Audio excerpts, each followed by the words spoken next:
बिस्मिल्लाहिर्रहमानिर्रहीम। अस्सलामु अलैकुम वरहमतुल्लाहि वबरकातुहू। मेरे प्यारे बच्चों, दोस्तों, बुज़ुर्गों, बहनों और भाइयों, हम सब जानते हैं कि कुरान मजीद अल्लाह ताला का कलाम है और हम ये भी जानते हैं कि ये रसूलुल्लाह सल्लल्लाहु अलैहि वसल्लम का वो मोजज़ा है जिसके एजाज़ात क़यामत तक जारी और सारी रहेंगे। लेकिन इन दोनों चीज़ों के बावजूद आज का मुसलमान कुरान की गहरी सोच से तो दूर है, लेकिन कुरान की बुनियादी मालूमात से भी बहुत दूर है।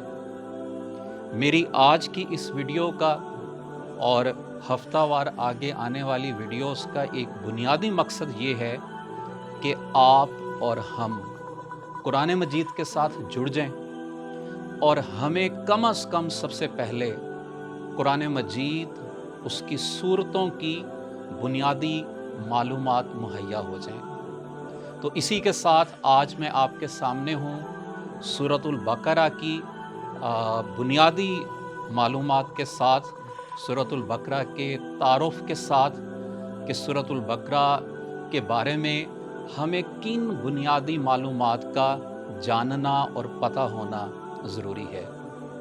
तो याद रखिएगा कि जो सूरतुल बकरा है ये पहली मदनी सूरत है।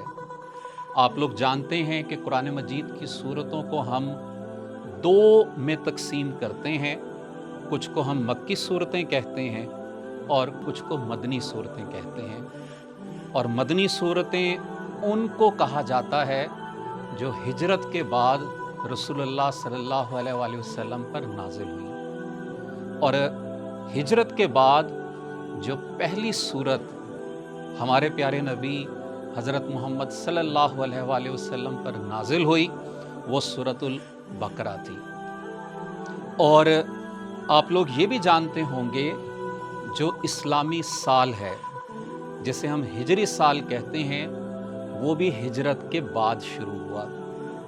सो यहाँ से हमें पता चलता है कि जो सूरतुल बकरा है ये सन 1 हिजरी में रसूलुल्लाह सल्लल्लाहु अलैहि वसल्लम पर नाजिल हुई। फिर ये भी आप ज़रूर याद रखिएगा कि ये कुरान मजीद की सबसे बड़ी सूरत है और इस सूरत के अंदर 40 रुकू और 286 आयात मौजूद हैं। इसका अगर हम तौक़ीफ़ी नंबर देखें, तौक़ीफ़ी नंबर का मतलब है कि कुरान मजीद में सूरतों की तरतीब के लिहाज से नंबर। और आप लोग यकीनन जानते होंगे कि कुरान मजीद के अंदर जो सबसे पहली सूरत दी गई है वह सूरतुल फातिहा है और उसके बाद जो दूसरी सूरत कुरान मजीद में मौजूद है वो सूरतुल बकरा है। इसीलिए इसका तौक़ीफ़ी नंबर 2 होगा, लेकिन इसका नुज़ूली नंबर 87 है, 87 है।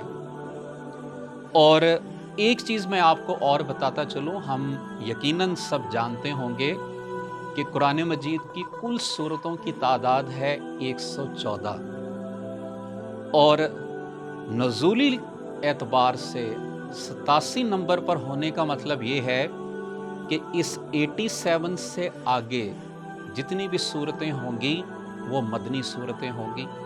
सो यहाँ से ये एक इंफॉर्मेशन हम याद रख सकते हैं कि सूरा नंबर 1 से लेकर नुज़ूली एतबार के लिहाज से 86 तक मक्की सूरतें होंगी।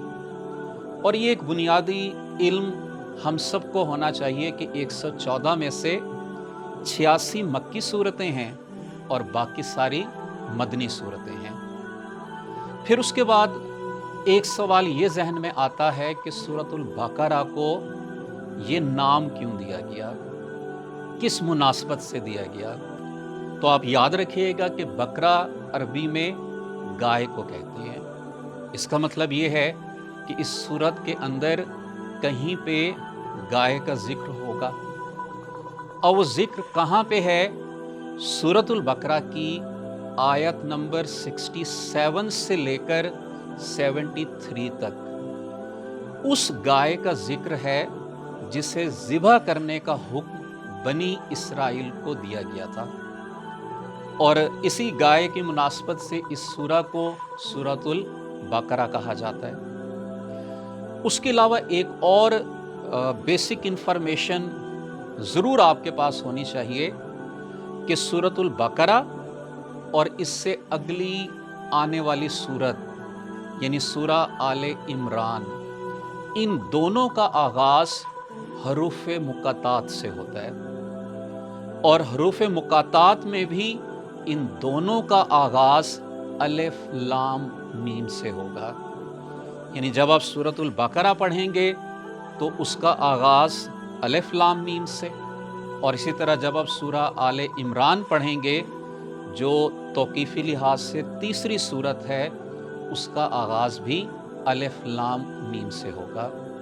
ये दोनों सूरतें यानी सूरतुल बकरा और सूरा आले इमरान मदनी सूरतें हैं, और इन दोनों सूरतों को रसूल अल्लाह सल्लल्लाहु अलैहि वसल्लम ने अल-ज़हरावैन का नाम अता फरमाया था, यानी दो इंतहाई ताबनाक और रोशन सूरतें। याद रखिएगा कि ज़हरा का मतलब बहुत ताबनाक और रोशन है, और यही नाम आप रसूलुल्लाह सल्लल्लाहु अलैहि वसल्लम की प्यारी बेटी हज़रत फ़ातिमातुज़ ज़हरा के नाम के अंदर भी पढ़ते हैं। इससे आगे अगर मैं चलूँ तो एक और इन्फॉर्मेशन बुनियादी मालूमात में से जो आपके पास होना ज़रूरी है कि इसी सूरतुल बकरा के अंदर आयतुल कुर्सी मौजूद है, और सूरतुल बकरा की जो आयत नंबर 255 है उसे आयतुल कुर्सी कहते हैं। मज़ीद बरां सूरतुल बकरा की आयत नंबर 282, याद रखिएगा ये कुरान मजीद की सबसे लंबी आयत है। आखिर में मैं आपको ये बताता चलूँ कि आप लोग जानते होंगे कि कुरान मजीद की तमाम सूरतें और तमाम आयात या मक्का में नाजिल हुई या मदीना में नाजिल हुई, लेकिन सूरतुल बकरा की आखिरी दो आयात यानी 285 और 286 ये वो आयात हैं जो हमारे प्यारे नबी हज़रत मोहम्मद सल्लल्लाहु अलैहि वसल्लम को शब मेराज के दौरान तोहफ़ा के तौर पर अल्लाह ताला ने अता की। यानी ये वो आयात हैं जो ना मक्का में नाजिल हुई और ना मदीना में नाजिल हुई। मेरी दुआ है कि अल्लाह ताला हमें इस काबिल बनाए कि हम कुरान की बुनियादी समझ बूझ रखें, उसके अंदर दिए गए अहकामात को अपने ऊपर अप्लाई करें, और हमें अल्लाह इस काबिल बनाए कि हम दूसरे मुसलमानों को, दूसरे लोगों को एक सही रहनुमाई मुहैया कर सकें।